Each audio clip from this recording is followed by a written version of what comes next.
రారండో అమ్మమ్మ ఇంటికి. నేను నర్మదా నది పుష్కరాలకి వెళ్తున్నాము. ఇంకందరూ అయ్యో ఒకటి తెస్తారు కదా తినటానికి.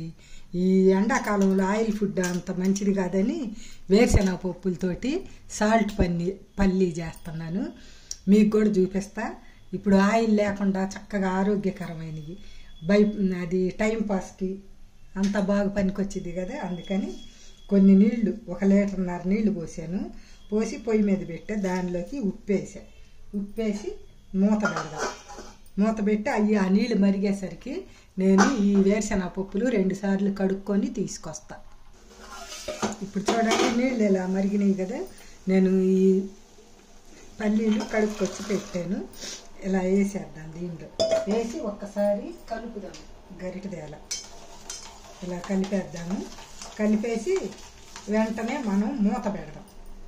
మూత పెట్టి ఈ గ్యాస్ కట్టేద్దాం.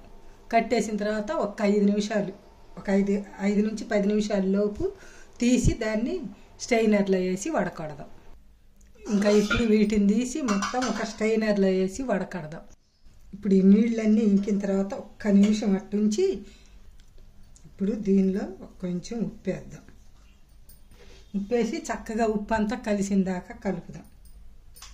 ఇలాగ చక్కగా కలిపి 1 నిమిషం పక్కన పెడదాం. ఇలా ఉప్పు కలిపి పక్కన పెడదాము.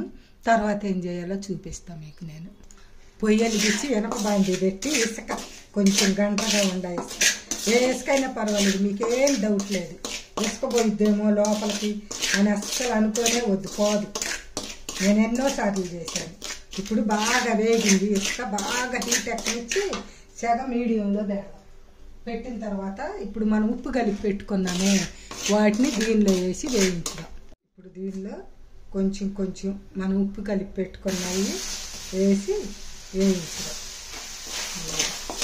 ఇప్పుడు బాగా ఇసుక అంతా అంటుకుంటుంది కదా. కొంచెం వేగినాక ఇసుక పోయిద్దాం అన్నమాట. అసలు ఒక్క రవ్వ కూడా ఉండదు. నేను వేగినాక మీకు చూపిస్తాను. ఇలా సెగ మీడియంలో పెట్టి వేయించితే పప్పులు లోపల వరకు వేగుతాయి. చాలా ఉప్పగా కరకరలాడతా భలే టేస్ట్గా ఉంటుంది.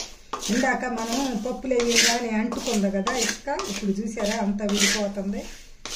ఇలానే కొంచెం సేపు వేయించడం. సెగ మాత్రం మీడియంలో ఉండాలి. అది ఇసుక కాలిందాక మాత్రం బాగా సెగ పెట్టి ఇసుక బాగా హీట్ ఎక్కనిచ్చాలి. ఇప్పుడు మాత్రం మీడియంలో పెట్టి వేయించుకోవాలి. మీరు కొంచెం రఫ్గా గండ్రగా రవ్వలాగా ఉండే ఇసుక అనుకో అస్సలు మెత్తటి ఇసుక అయినా కానీ పోదు. ఒకవేళ మీకు డౌట్ ఉందనుకో సరే ఉప్పులో వేయించుకోండి. అసలు ఉప్పు తినటమే ప్రమాదము. ఇంకా ఉప్పులోనే వేయించితే ఇంకా ప్రమాదం. అందుకని ఇసుకలో పర్వాలేదు, అస్సలు మీకు లోపలికి ఇసుకే పోదు. మొత్తం వదిలేసిద్ది. వేగిన తర్వాత అసలు అంటుకోదు. ఇసుక మొత్తం లోపలికి వెళ్ళినా కానీ వదిలేసిద్ది. అస్సలు ఏమి ఉండదు. మీకు వేగిన తర్వాత నేను మాకు కావాలంటే మీకు చూపిస్తాను. ఇప్పుడు ఇవి చక్కగా వేగిపోయినాయి. ఇంకా మనము తీసేసి ఇదంతా ఇలా అనేసి తీసి అన్నీ ఇలానే తీసేసి మీకు చూపిస్తాను. చూడండి ఎంతో టేస్టీగా. అదిగో ఎక్కడైనా ఇసుక ఉందా మీకు కనపడిన? ఎక్కడైనా సరే ఏదైనా సరే చూసుకోండి, ఇసుక ఉండదు అసలు. ఎంత సూపర్గా బాగా వేగి కరకరలాడుతా ఉప్పుగా అద్దరిపోయినాయి. మీరు కూడా ఒక్కసారి ట్రై చేయండి. నేను చెప్పినట్టు ఉప్పులో కంటే ఇసుకలోనే బాగుంటాయి, టేస్ట్గా కూడా ఉంటాయి. సరేనా? ఇప్పుడు మేము ఈ టూర్లో తినటానికని చేశాను అన్నమాట.